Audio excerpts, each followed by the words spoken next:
আজ সকালে গাজরের হালুয়া বানিয়েছিলাম, আর সেটা দিতেই আজকে সকালবেলা চলে গেছিলাম আমার দিদির বাড়িতে। যেতেই আমাকে দেখো কি খেতে দিয়ে দিল। প্লেট ভর্তি করে একদম সাজিয়ে দিয়ে দিয়েছে, খেতেই হবে।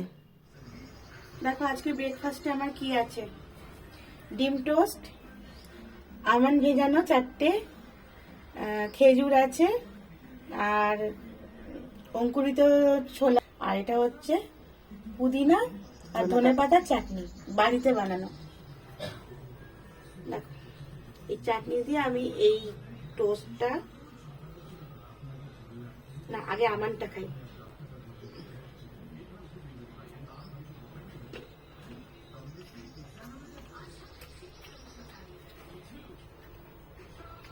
আমন্ডের সঙ্গে খেজুরটা বেশ ভালো লাগে।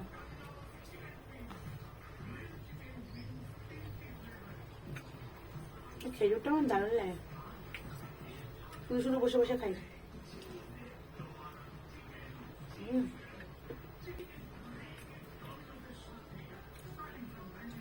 এবার টোস্টটা দিয়ে চাটনি দিয়ে খাবো।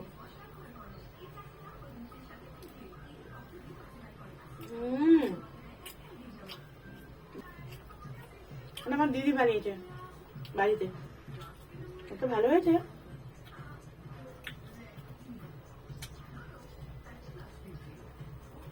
তো চলো খেয়ে নি।